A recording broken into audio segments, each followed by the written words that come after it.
everyone, welcome to Learning Impact. In today's lecture, we will discuss cultural refuge in sociology. Cultural refuge is one of the most important terminology that is used in sociology regarding the culture. It's also one of the most frequently used terminology that if you have studied any chapter on culture refuge, culture uniformity, culture variability, these are all the terminology that you must understand in order to have a stronger grip on culture. So this is we will discuss it in this lecture. We will just shed light on its definition, we will talk about its causes, some of its impacts, and then we will discuss some examples in order to understand it deeply.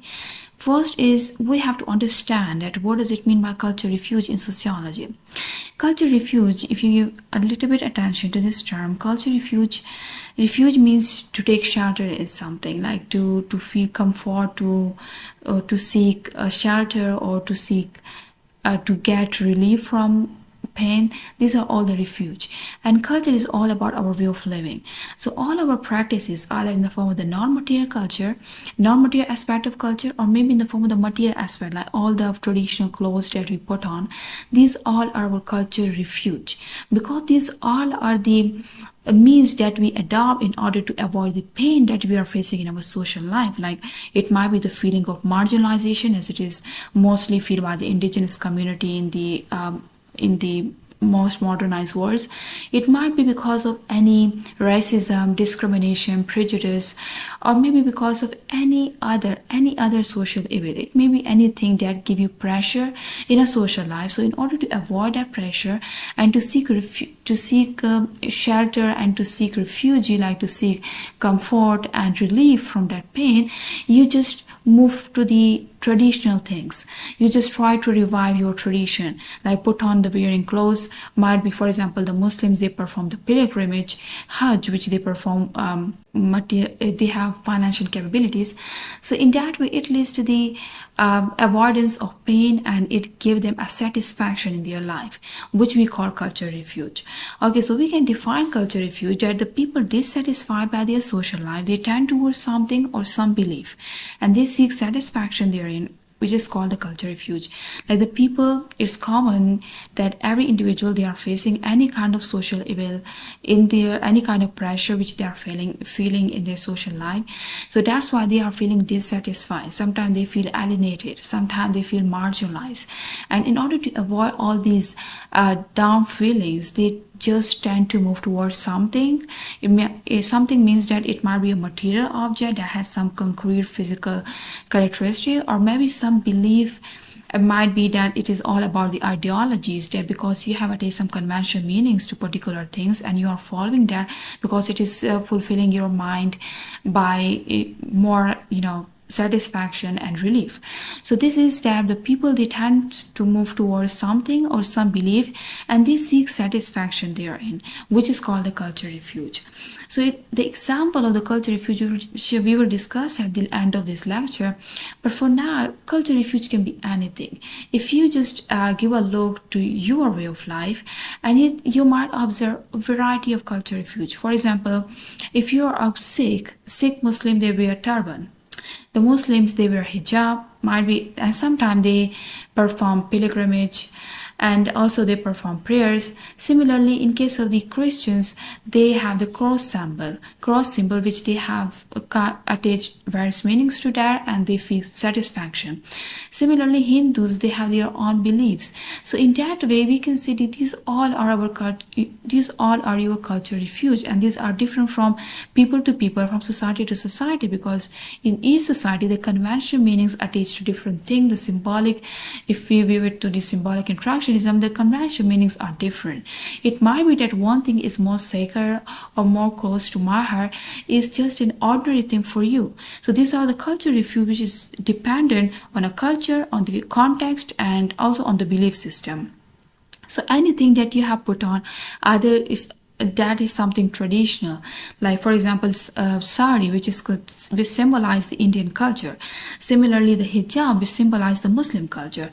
The turban is symbolize the Sikh culture. So these all are the culture refuge, because these all are your cultural identity, and you are seeking your satisfaction by practicing these traditions. So these are the culture refuge. Okay, we can say that it is human nature that he feels himself weak in face of problems for which he seeks shelter in the items of cultural refuge. Why is there a need of cultural refuge in a society? There is always a need of it because it is human nature that they will feel stressed, they will feel pressurized, and in order to avoid that, in order to have more spiritual satisfaction, in order to have more inner satisfaction, they will of course turn to the items which are more close to their heart, and that will be all about the culture refuge. So they will head to the items or the culture refuge, which is all about their culture. They will practice it in order to avoid the pain. So what is actually the importance of the culture refuge? Culture refuge, it actually infuse the human mind that they are now protected from the social evils. This is a kind of feeling which they get once they practice or they put on the culture refuge. So this is all about that. When a person, they feel dissatisfaction, they feel pressure, marginalization, discrimination, prejudice, any kind of negative feelings or any kind of pressure which they feel in their social life, they tend towards the culture refuge. And the more pressure they endure in their social life, the more they will move towards the culture refuge, because the culture refuge will actually give them a feeling which is more satisfactory, which is all about the protection, that they will feel that they are now protected from the social evils because of the spiritual satisfaction, or might be any kind of unseen forces that is actually protecting them. Okay, so we can say that there are material aspects of culture refuge also, and also some non-material aspect. Okay, so we can say that culture refuge refers to a concept where individuals or groups, they seek comfort, identity, and stability in their culture, tradition, practices, or communities when faced with the external challenges or pressure. So we can say that it is metaphorical safe space provided by culture that helps people cope with the social, political, or economic upheavals, as well as feelings of alienation or marginalization. This is all about the culture refuge. And remember that there's some key aspects of culture refuge also, like it allows individuals to maintain their cultural identity amidst the assimilation pressure in a multicultural globalized world. And also the cultural communities, they act as a refugee by providing emotional and practical support. Similarly, they serve as a tool for resisting oppression or discrimination by reinforcing group solidarity. And also engaging in cultural rituals, tradition, or practices helps people navigate life during periods of crisis or uncertainty. So there are some material aspects also and some non-material aspects. I hope that culture refuge concept is now clear. Now we can move forward. We can now discuss material aspect, and then we'll move to the non-material aspect of the culture refuge. Okay, the material aspect of culture refuge, first the tradition clothing. These are all the culture refuge that are actually we feel satisfaction, but this is all about the physical objects that have some concrete shape. So in case of the tradition clothing, it provides a visible symbol of the cultural identity and pride, like it helps preserve heritage and create a sense of belonging. For example, in case of the Pakistani society, the wearing of shalwar kameez is actually the tradition of Pakistan that signify the cultural pride and identity, especially during the national celebrations. So this is the culture refuge. People, they practice their culture because they feel satisfaction therein, in order to avoid all the pressure which they are feeling in their social life. Then cultural artifacts.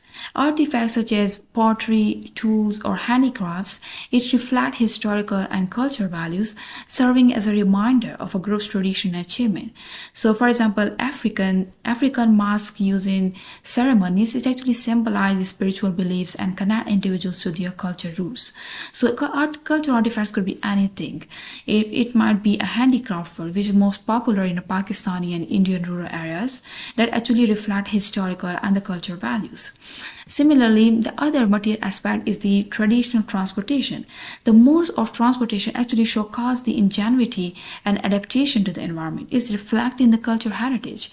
For example, the bullock cart in rural India or Pakistan, they are still used as a practical and a symbolic means of maintaining tradition. So this traditional transportation also can help an individual to maintain their cultural identity, to have the more stability in their culture in society, and in order to have more satisfaction by practicing their spiritual or cultural beliefs. Similarly, traditional food. Food is a key cultural element passed down through the generation but connects individual to their roots. For example, in South Asia, the more popular dish is biryani, that is mostly consumed by the people there. So it represents cultural heritage and also the communal bonds.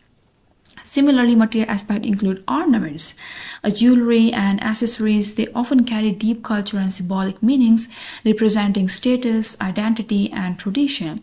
Like the mang tikka worn by the South Asian brides is both is decorative and culturally significant, symbolizing marriage. So there are various ornaments. Most of the South Asian community they show more interest in gold and in diamond. They are not as much interested in diamond, but most of the Asian women, they are more appealing to the golden jewelries. So this is also one of these are all the examples of the ornaments, and these are the material aspect of the cultural refuge, which help us to have the satisfaction because we have attached a kind of sentimental attachment to these objects, which actually help us to infuse our mind with satisfaction. Then the culture music. Music reflect culture, stories, values, and emotions, preserving tradition and fostering community. So, for example, Qawwali music. It is in South Asia. It's rooted in Sufi tradition. It provides spiritual refuge and a cultural continuity. Similarly, the cultural landscape. Natural and built environments shaped by culture represent its interaction with geography and tradition. For example, the terraced rice fields in Bali, Indonesia, they are both a farming practice and also a reflection of the Balinese culture and spiritual values. So if you look in your surrounding, all the natural and built environment, these are all your, the symbol that it actually symbolizes our culture, even our infrastructure. That what kind of infrastructure do we prefer in our society is also a kind of reflection of people's minds of their society. Then traditional architecture. Traditional architecture are the buildings and structures that embody the culture and historical identity of a community, and is preserving the artistic and functional design. So, for example, the Mughal era Badshahi Mosque in Lahore in Pakistan, it actually symbolizes the Islamic architecture and the cultural heritage in South Asia. Similarly, Taj Mahal in India is also one of the traditional architecture. Then also the sacred books. The text central to the community belief, it actually offer moral guidance and also the cultural continuity across generations. For example, in each religion there is a kind of sacred book. Like in case of the Islam, Quran is a sacred book that not only serves religious purpose but also connect Muslim to their culture heritage. Similarly, in each religion they have their own sacred books, like Bible for Christianity, Judaism for Jews. So these are the sacred books which actually provide a moral guidelines. So these are all about our material aspects of the cultural refuge. These are all the things that we follow, that have some physical and concrete object that either we put on, that either we recite, like in case of the Holy Quran or Bible, or might be that something that we feel in its accumulation, like in case of the golden jewelry. We as Asian women, we tend to accumulate more and more golden jewelry as a symbol of our pride, or might be because it is more deeply rooted in our culture. So these are all our culture issues because we feel more satisfaction, we feel more happy, satisfactory when we practice all these things. These are all our culture refuge. Then the non-material aspect of culture refuge. These are also some philosophies, the beliefs, ideologies that actually revolve around our culture that help us to seek shelter and to seek harmony in our group, and also to seek comfort in order to avoid our social evils. So these are the non-material aspect of the culture refuge. It includes the traditional beliefs and ideas. These are actually the moral principles and the ethical codes that pass down through generations. It forming the foundation of the cultural identity. For example, respect for elders. It is a deeply ingrained value in Asian cultures. It fostering familiar bonds and social harmony. Similarly, in case of the Asian society, they prefer more the communal life. They also prefer more collectivism rather than individualism. These are all our culture values and beliefs. Similarly, our culture knowledge. These include the wisdom, skills, and practices that are unique to a culture that often serve as a guide for survival and adaptation. So these are our culture knowledge, like indigenous knowledge of the herbal medicine, for example. Herbal medicine is also one of the one of the treatment which is mostly preferred by the rural areas of India and Pakistan. So the herbal medicine is still popular among the people of the rural region. This is also because of our culture knowledge. And also the other is communication. Language, gestures, and storytelling are crucial in preserving culture, traditions, and expressing identity. For example, Native American tribes, they use storytelling to pass down myths, morals, and historical knowledge to future generations. So although there are now more modernized ways of communication, like there are social media, but still there are some communal lifestyle where they still prefer the storytelling and the traditional ways of life in order to have more satisfaction and to build up the communal bonds. Then the ceremonies, rituals, and celebrations, they strengthen a group solidarity and reinforce the shared identity and beliefs. So there are various ceremonies performed by the various cultures of the people. Like for example, the weddings in South Asia, they prefer, like the Mehndi ceremony, it serves as both a joyous celebration but also a cultural tradition. So most of the South Asian marriage ceremonies mostly alike, and that is mostly in contrast to the Western marriage ceremonies. The ceremonies in each culture is unique, it is particular, and it also something that is more joyous. Like for example, it might be that the Mehndi ceremony isn't more appealing to the Western people, but it's because we are feeling more joy and comfort and relief in these ceremonies, because this is something we are practicing it since our with something that is passing down from generation to generation, and we are practicing it for decades. That's why it's becoming more meaningful to us rather than to the Western people. That's why it gives us more comfort and more relief as compared to the other who actually don't understand the meaning and the value of these ceremonies. Then the social norms. Social norms are the informal rules of behavior that actually reflect a community expectation, creating a sense of order and unity. For example, every society has its own social norms. And for example, if we take the greeting manner, in case of the Pakistani society, they say salam whenever they meet others, which means peace. So similarly, in case of the Japanese culture, they use bowing as a greeting or a sign of respect. Is a social norm that reinforces the cultural identity. Similarly, the Hindus, they say namaste whenever they greet others.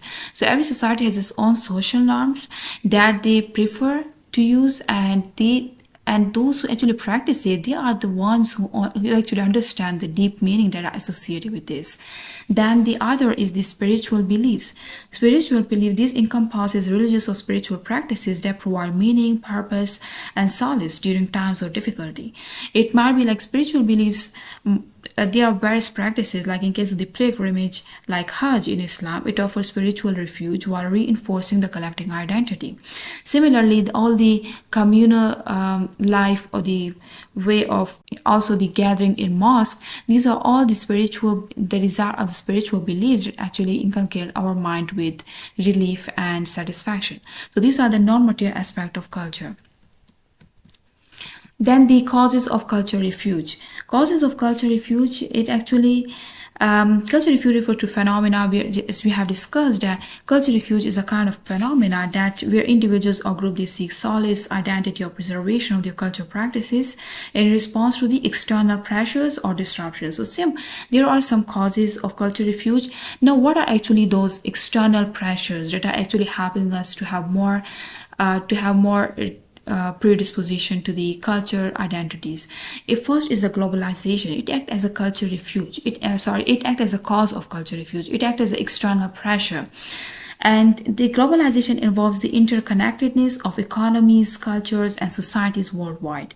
While it fosters cultural exchange, but it also leads to the erosion of the local traditions, languages, and identity, and it also prompting individuals or communities to seek cultural refuge. So, for example, the indigenous communities in Latin America, such as the such as the Quechua people, they have turned to the culture preservation efforts to protect their language and tradition from being overshadowed by globalized Western culture. Similarly, it's because of the globalization that each culture, the local culture, they are grappling with the serious problem that is all about the erosion of the local identity, because all the culture identities are getting intermixed and there is one global culture that is emerging out of this intermixture. So it actually leads to the worry among the local people who actually feel anxious about their local identity. So the globalization can act as one of the threat to the local cultures that is actually turning the people to have more inclination towards their cultural practices in order to preserve them. Similarly, the other cause of the cultural refuge could be the migration and displacement. Migration and displacement often force individuals to leave their homelands. It leads to a sense of culture dislocation, and in response, migrants they may create cultural refuge to maintain their heritage in a new environment. So, for example, the Syrian refugees in Europe, they have established the cultural centers and community gatherings to preserve their traditions, music, and cuisine while adapting to their new surroundings. So there are various, for example, in case of the Myanmar, where the Muslims, the genocide was committed against them, and they have now moved to the various countries who are along the border of the Myanmar. Now, those refugees, whenever they go, they tend to have to develop their own culture refugee because they feel a serious threat that their identity and their culture will be overshadowed and it will be nowhere. So, in order to avoid that strain that they are feeling continuously, they just tend towards the development or emergence of their cultural refuge, which actually strengthen their social bonds. Similarly, technological change. Technological change is also, as it is although necessary in order to align with the most post-modernized world, rapid technological advancement can disrupt traditional ways of life also. On the other hand, it leading to a loss of the culture practices, like people they may seek refuge in cultural traditions to counteract the homogenizing effects of technology. Now, for example, the Amish community in the United States, they reject the modern technology to preserve their traditional lifestyle, creating a cultural refuge against the pressure of the technological change. Like technology is actually homogenizing the cultures across the world.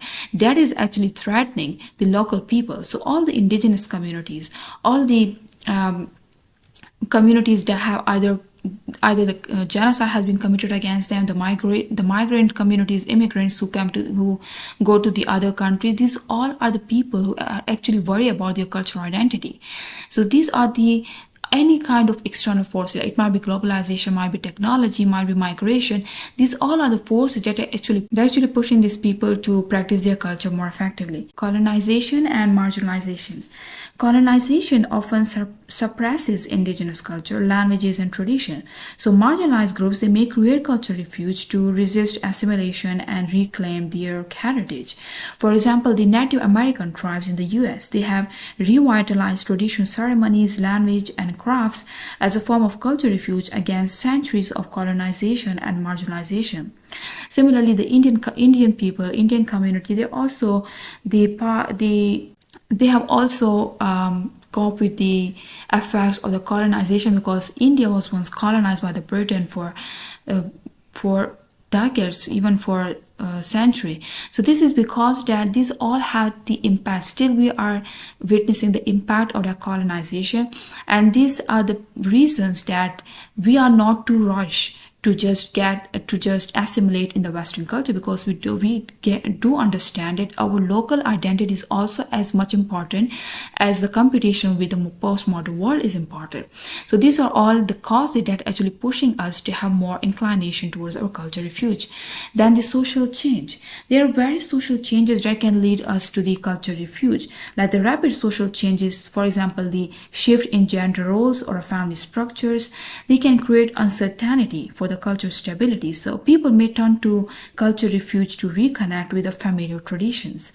So in rapidly modernizing society like Japan, some individuals, they embrace the traditional tea ceremonies, or they wear a kimono to as a way to reconnect with their culture roots amidst the rapid social change. So as there is rapid social change everywhere in the world, we also try to preserve our culture by either putting on our traditional clothes, or might be that we try to celebrate more and more our cultural ceremonies.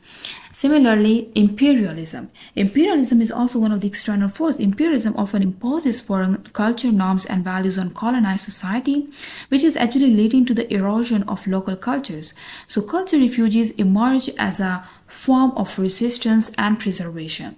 So, we can say that these are all the external factors. As we just discussed in the definition of cultural refuge, that people dissatisfied in their social life because of any external strain. So because of any external strain were all these causes. That is because the modernized world, there are rapid and hasty social changes that is occurring. Similarly, there is an intermixture of various identities that is leading to the erosion of the cultural local identities. So these are all the worries and the anxious. These are all the things that actually help us to upgrade our culture refuge and to stick more adhered to it. So in India, the revival of the traditional arts such as the classical music, the classical dance, is served as a culture refuge against the lingering effects of British imperialism. Similarly, we have another cause is the cognitive dissonance.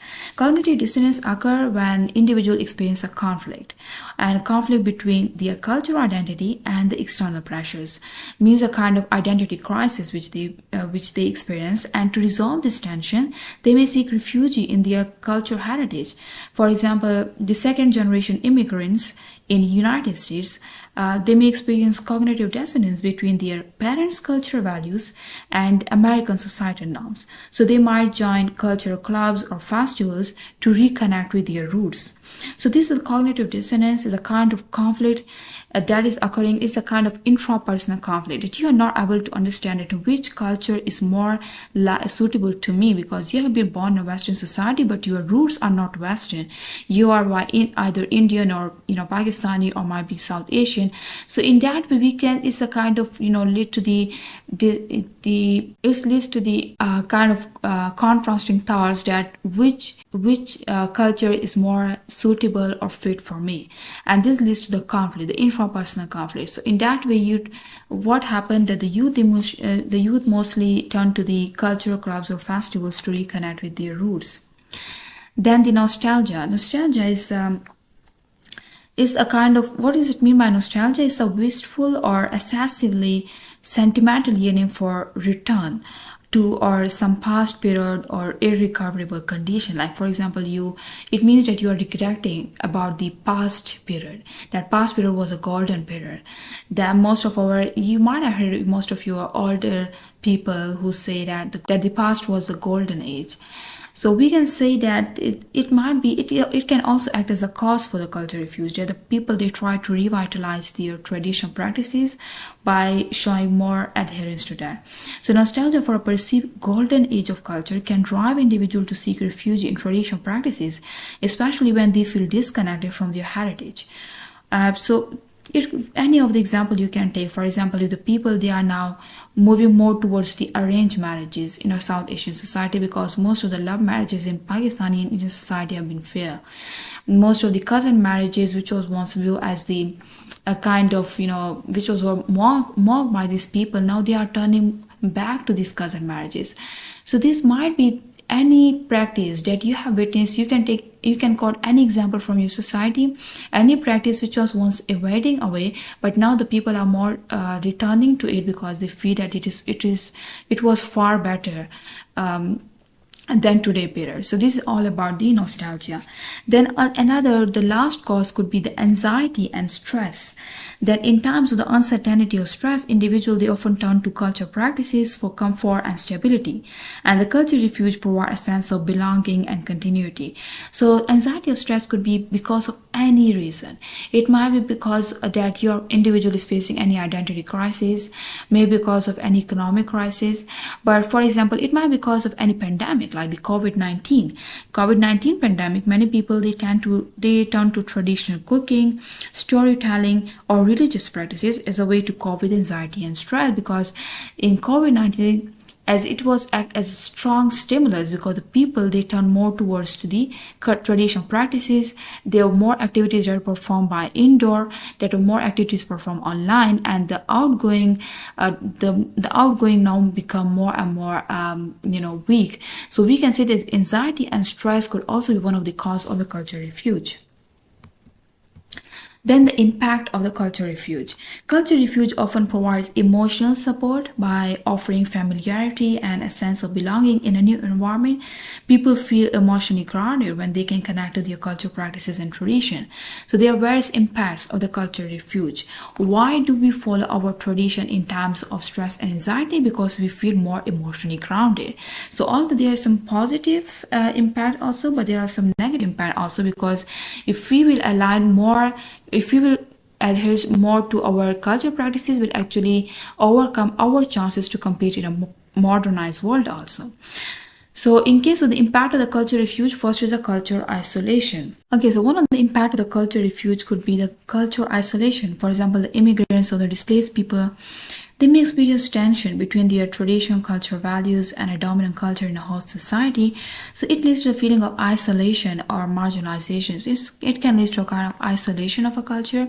For example, if the people, they aren't ready to assimilate in a new culture, will of course lead to their, although it will provide them with a kind of unique identity, but at the same time, if you will not able to assimilate in that culture, will also lead to the alienation of these people, which will view as a deviant by the mainstream society. So this can also be one of the impact of the culture refuge. Then the conflict with the mainstream culture, as we discussed, that when the people, they are able to assimilate, so it will lead to the kind of isolation or marginalization. Similarly, resistance to change. Culture refuge can lead to resistance to adapting to a new societal norms or behavior. As individuals or communities, they may prefer to maintain their cultural practices, so it can sometimes lead to the cultural stagnation or challenges in integration. So cultural integration become more and more weak if the people resist the changes. Then the other is the economic development, that the culture refuge can influence the economic development of a host country, particularly through the creation of niche markets or culture tourism. So it can also result in the development of small businesses or industries related to cultural heritage, like all the indigenous community in, for example, in Australia or other in the United States, and their culture practices like the samba dance in Brazil. These are all the the attraction for the tourist, because these are something unique and there is nothing like culture heritage elsewhere in the world. So that's why it can actually help them to boost small businesses by attracting more and more tourists and to promote the tourism there. So it can help them to earn money also. Then the preservation of the cultural identity. Preservation, one of the main goals of the culture refuge is to maintain one's cultural identity in a face of pressure to assimilate it. So it actually involves safeguarding traditions, languages, and rituals that actually define a community.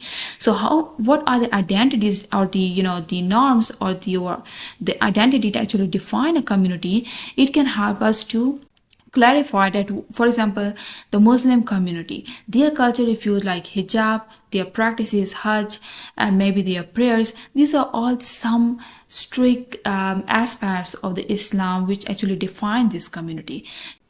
There are also some other practices associated with other religions, like cross symbol with Christianity. These are all that actually define that what does it mean by Christianity. So it can help us to build a kind of identity which can lead to the exact or the obvious definition of your community. Similarly, the cultural diversity.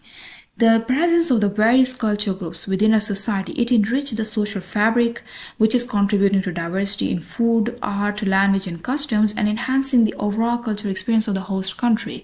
So more and more cultures are embraced in a culture will lead to the culturally diverse society, which will give more proper, which will actually elevate the chances of progress. Similarly, the social connection. refugees and immigrants, they often form strong networks within their communities, helping each other to navigate life in a new country and offering emotional and practical support. So, for example, you might have heard that the Indians who go to the Western countries, all the other Indians who are already there, they actually show a support and connection to these new immigrants. So, they form a kind of Indian community within a US community. Similarly, they form a kind of Asian community within a Western community. So, it is a kind of social connection which they build over time, and these are all because of their culture refuge, because they have some kind of shared beliefs and practices.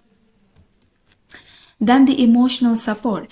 Emotional support is also one of the most important aspect of the culture refuge, because the people, they provide emotional support by offering familiarity and a sense of belonging in a new environment. Like we discussed, most of the people, if you talk to any Indian who have ever gone to the Western countries, they will always make connections with other Indians because they're more familiar with their culture. They are more comfortable with them. So people feel emotionally grounded when they can connect to their culture practices and tradition. So these are the impact of the culture refuge. Then examples of the culture refuge. There are various examples we can take. For example, in case of the some of the meaning that have been attached to long hair, sometimes the people, they practice like they wear a bangle in one hand, or they use rings on the finger.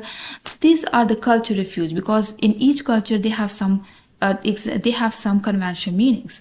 So long hair, jewelry, and accessories, they may serve as a cultural identifier and expression of personal identity. Similarly, in some cultures, like long hair signifies strength, wisdom, or rebellion against the mainstream norms. Bangles and rings often symbolize tradition, spirituality, or even social status. Similarly, some of the other practices, like the Hindus, the Christians, the Sikhs, they have their own identities. So the sacred thread, which are worn by the Indians, and also by the Hindu man, is actually the religious symbol which actually represents the spiritual growth, duty, and initiation into the religious life. Similarly, in case of the Christians, they wear a cross which actually symbolizes faith in Christianity, serving as a constant reminder of our religious beliefs and identity. Similarly, Sikhs, they wear turban or kara iron bangle which represent unity with God and moral disciplines, while the turban signifies respect, equality, and Sikh identity. Similarly, Muslims, Holy Quran, and Hajj. The Quran serves as a spiritual guide, providing moral direction, while the pilgrimage, the Hajj, strengthens religious identity and unity among Muslims. Similarly, we can take other examples like the Japan. Japan traditional artifacts like the kimono is a traditional garment that represents the Japanese heritage and elegance. But on the other hand, there is the samurai swords, which is also very famous, and it symbolizes the honor, discipline, and warrior tradition. So despite modernization, these artifacts remain significant in preserving Japan's cultural essence. Similarly, the Brazil samba dance is deeply ingrained, and it reflects the African influence and national pride. It serves as a means of cultural refuge by keeping traditional music, dance, and social connections alive. Then the China Confucianism, that is the Confucian philosophy that emphasizes the moral values, social harmony, and respect for elders. Even in modern China, Confucian teachings contribute to guide personal behavior and societal structures. Similarly, in case of Ethiopia, there are Ethiopian Orthodox Church that actually preserve unique religious custom, including the ancient chants, rituals, and scriptural tradition, which provide a sense of cultural refuge to Ethiopian Christians. Then the other examples could be, for example, the beliefs regarding the doomsday, life after death, the heaven, the hell. These are all the items of the culture refuge. Many cultures and religions, they hold belief about the apocalyptic end of the world, where justice would be served and humanity would be judged. So this really provides a moral framework for human behavior and gives meaning to suffering. Life after death. The concept of life beyond the physical world offers hope and continuity, and it actually allows people to cope with the loss and uncertainty. For example, if an individual is facing any kind of loss or any kind of anxiety in this world, so they can actually give them a ray of hope that there is also another life which is waiting for people who are more patientful in this world, and they will be rewarded more in that. They will be rewarded more in that life. So life after death is also believed that at act as a refugee to have more and more satisfaction while enduring the hardships of this world. Then the heaven and the hell. The idea of divine reward and punishment serve as a cultural refuge by reinforcing ethical behavior and social order. So it provides psychological comfort by assuring individuals that justice prevails beyond the earthly life. So there are various concepts regarding the life after death. Like there are some people who believe in reincarnation, like they believe that a person's soul or spirit is returning to a new body after death, or there are some who actually believe in resurrection, that believe that body and soul will be reunited after death. So these are all the concepts that are, although they are changed and depend on the cultural context, but these are all the beliefs that actually give a ray of hope to those who are enduring hardships in this world. And these are all the practices, the bangle, long hair, some conventional meanings have been attached to these in cultural context, and also the cross, the turban, similarly the samurai sword. These are all the traditional practices which people practice it, they feel joy, they feel more and more appealing to them, because it gives them a sense that their local cultures are still alive, their local identities are still alive, and they feel more comfort by practicing it while avoiding their hardships and external pressures like globalization, colonialism, imperialism, hasty social changes, and it really infuse their mind with satisfaction. So this is all about the cultural refuge, its definition, and material and non-material aspect, and some of its examples. So this was the end of our lecture. Thank you so much for watching, and leave your questions in the comment section below, and like, share and subscribe our channel for latest lectures. Thank you.